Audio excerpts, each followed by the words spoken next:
Object-oriented programming. It's all the rage, right? All the cool kids do it.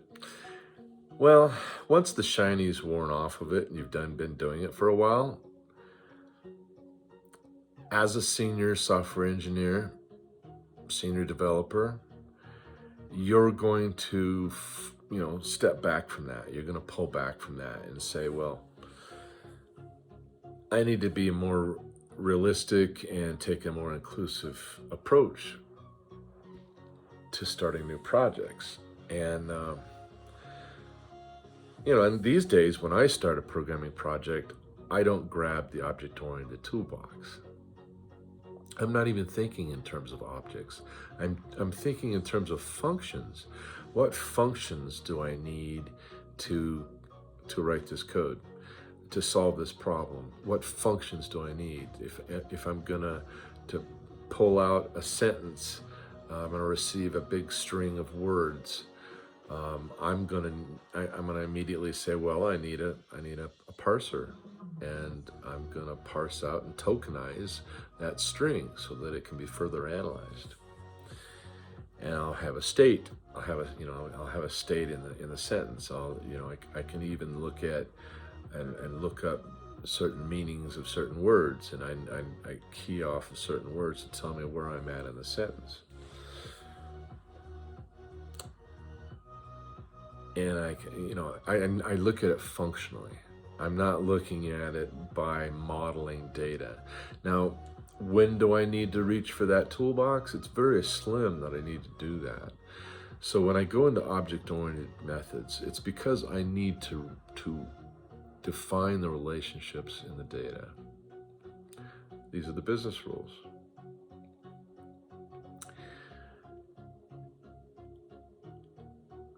I don't need the business rules in my program, especially these days.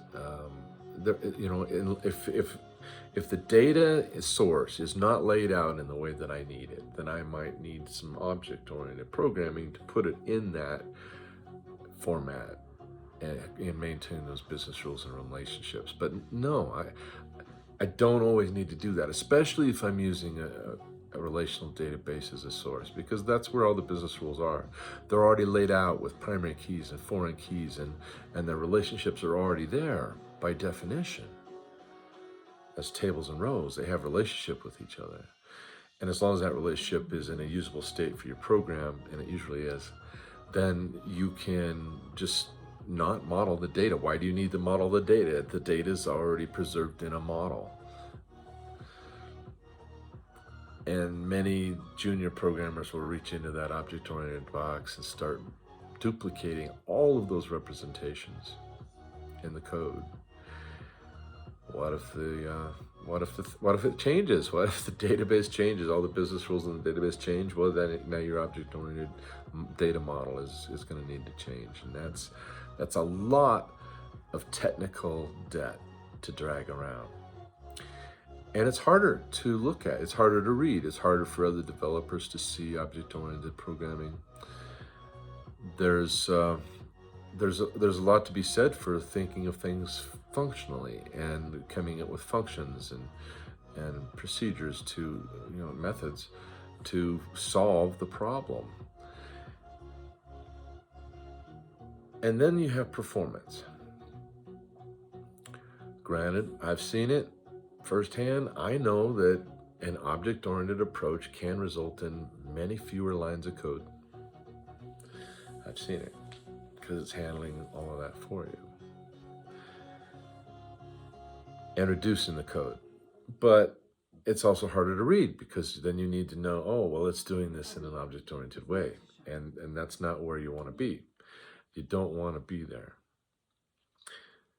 So I look at performance and say to myself, I'm going to have to build a class. Automatically, that should just ring in your head. I had to build a class. Guess what's going to happen? It's going to go on the heap. All these heavy objects go on the heap. They don't go on the stack. Everything else goes in the stack. Just the heavy objects need to go to the heap.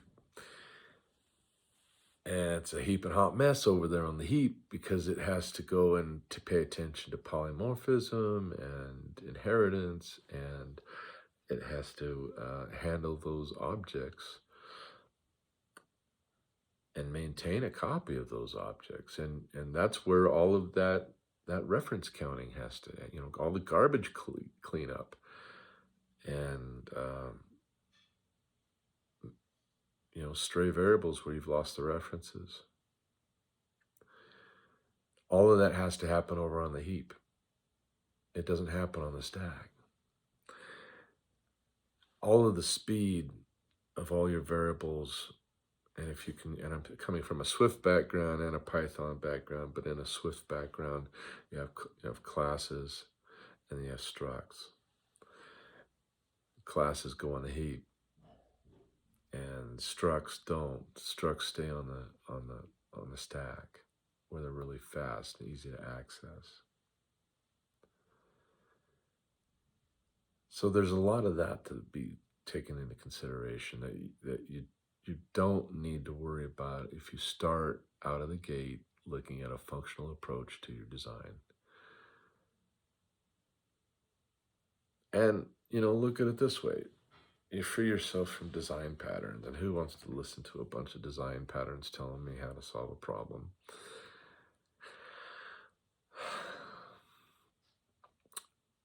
Design patterns are great.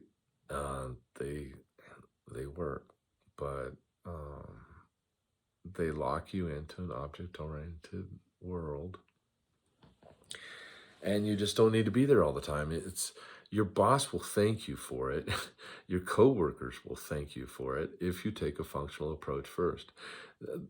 There is no glory in doing it harder just for the sake of doing it harder. Doing an object-oriented way makes it harder. It's slower, and the machine has to work harder at processing this data. In the Swift world, the difference between a class and a struct can be 30 to 50,000 times difference in speed. And that's a big deal. 30 to 50,000 times different. Google it up yourself and take a look. It's astonishing. And so we're not doing ourselves any favors by reaching for the object-oriented toolbox for applications that don't need object-oriented approaches to solve the problem. And like I said, the only time you really need it is when you need to model the data and associate it with other things or other concepts or other data. If you're dealing with relational data in the first place, in a relational database, what are you doing? Why are you working so hard at representing the data and the business rules about the data and the relationships in the data when you have a relational database right in front of you? It would be like writing a sort algorithm. Why would you write a sort algorithm if you can get it sorted out of the database? Just ask for it sorted. It just makes no sense. So for all those reasons, and I've left out so many other reasons, but for all those reasons I just said and many more, I look for a functional approach first out of the gate. I don't even reach for the object-oriented development box until I just have to, and I'm kind of forced to, because the data's not laid out like I need it. I can use so many different options from a functional perspective that don't lock me into complexity and a lack of speed. And we all want our code to perform well. And you get into a Python environment and you're already interpreted. And so you don't want to make things worse. So if you're in a Python environment and you're reaching for the object-oriented database or object-oriented toolbox, you're doing nobody any favors. I mean, you're just slowing the code down even further because all those data structures end up on the heap, and the heap is a heaping mess, and it's got to have, reference counting and garbage collection done to it, and it's got to support all of those object-oriented concepts, the polymorphism, the inheritance, and yada yada. You just don't want all of your objects to have to go into that heap. And especially when you're already interpreted. That's just, it's a double whammy. So anyway, I wanted to share that with you and give it some thought. My way is not the only way. I'd love to hear your feedback. So thank you so much.